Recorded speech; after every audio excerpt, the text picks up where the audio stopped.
Should you think of your employees as athletes? I'm Greg Schinkel, President of Unique Training and Development and Frontline Leadership Systems, and today I want to talk about an article that I read recently that talked about how athletes are conquering distance and whether you can apply some of those same concepts to elevate your team's performance. The article was in the Wall Street Journal and it talked about how athletes are conquering distance in so many different sports. For example, people now can run 2-hour marathons, something that was unheard of years ago. They can also, in the NBA, take more three-pointers and make more three-pointers even 2 or 3 steps behind the three-point line. And golfers are hitting, especially professional golfers, are hitting the ball sometimes 300, 311, 315 yards off the tee. It changes a lot of dynamics. But what if you could do that with your team? What if you could get them to conquer some of the barriers to their performance? After all, we're all on a quest to increase our competitiveness, our productivity, and reduce costs.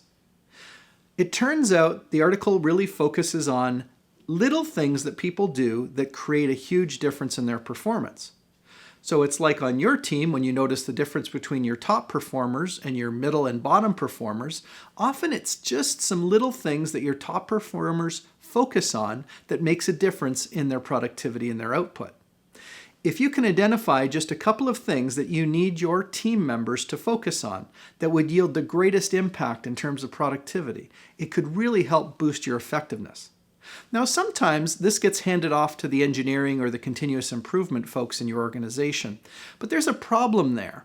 If operational changes and improvements are identified in the front office and not on the shop floor, often you're missing some of the things that you could gain from observation.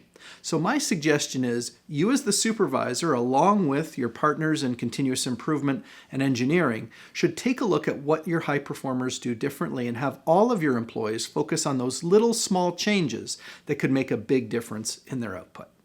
And once you've figured out how to do that as your leadership improvement strategy, you may want to work on some of your other leadership aspects. And of course, you can do that by having us work on site in person. Yes, we still do that. Come to your site and do training. Or, of course, through the new way, which is our virtual training studio, we can do workshops for your team. Or you can select some of our on-demand products and services through our website. All of that starts with a conversation, and you can connect with us at uniquedevelopment.com.